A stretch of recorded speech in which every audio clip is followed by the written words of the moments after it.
Hi friends, இப்போ good bad ugly படத்தோட அப்டேட்டும் அண்ட் விடாமுயற்சி படத்தோட அப்டேட்டுக்காகவும் தான் நம்ம ஏகே ஃபேன்ஸ் எல்லாம் செம வெயிட்டிங்ல இருக்காங்க. அண்ட் நேத்து புஷ்பா 2 படத்தோட ஈவென்ட்ல நம்ம குட் பேட் அக்லி படத்தோட ப்ரொடியூசர் குட் பேட் அக்லி படத்தோட அப்டேட்டை கொடுத்திருந்தாரு. அண்ட் பல்கேரியா ஷூட்டிங் இன்னையோட முடிஞ்சிடுச்சு. அண்ட் அதுக்கப்புறம் ஒரு 7 days ஷூட்டிங் இருக்கு மும்பைல. அந்த ஷூட்டிங் முடிஞ்சிடுச்சுன்னா படம் கன்ஃபார்மா பொங்கலுக்கு தான். ஏன்னா நாங்க ஆல்ரெடி சொன்னதுல இருந்து பொங்கலுக்கு தான் நாங்க ரிலீஸ் பண்ணணும்னு பிளான் பண்ணி வச்சிருக்கோம். ஸோ அந்த டேட்டை இப்போ வரைக்கும் நாங்க எதுக்காகவும் விட்டு தரல. அண்ட் படமும் ரொம்ப சூப்பரா வந்திருக்கு. கண்டிப்பா இந்த படம் எல்லாருக்கும் பிடிக்கும் அப்படின்ற மாதிரி சொல்லியிருந்தாரு. அண்ட் அதுக்கப்புறம் விடாமுயற்சி அப்டேட் பாத்தீங்கன்னா இப்போ வரைக்கும் நிறைய சினிமா டிராக்கர்ஸ் என்ன சொல்றாங்கன்னா குட் பை அக்லி படத்தை முடிச்சிட்டு தலாஜ் சார் ரேசிங்காக பிராக்டிஸ் செஷன் போயிடுவாரு. அண்ட் அதுக்கப்புறம் 7 days குட் பை அக்லி படத்தோட ஷூட்டிங் முடிச்சிட்டு விடாமுயற்சி ஷூட்டிங்க்கு வந்துருவாங்க. விடாமுயற்சி படத்துல இன்னும் பேலன்ஸ் இருக்குது. ஒரு சின்ன சாங் போர்ஷன் மட்டும் தான். அண்ட் அதுக்கப்புறம் கொஞ்சம் பேட்ச் ஒர்க். இது ஒரு 10 days குள்ள முடிஞ்சிரும். அண்ட் இந்த 10 daysல அஜித் சார், த்ரிஷா அண்ட் அர்ஜுன் இவங்க 3 பேரும் இந்த போர்ஷன்ல நடிக்க போறாங்க.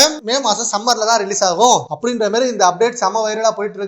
நம்ம ஏகே ஃபேன்ஸுக்கு விடாமுயற்சி படத்து மேல ரொம்பவே ஹைப்பா இருக்கு. ஏன்னா இந்த படத்துக்கு ரொம்ப ஹைப்பா வர காரணமே மகிழ் திருமேனியோட ஸ்கிரிப்ட் தான். அவரோட ஸ்கிரிப்ட் மேல எல்லாருக்கும் செம்ம கான்ஃபிடென்ட் இருக்கு.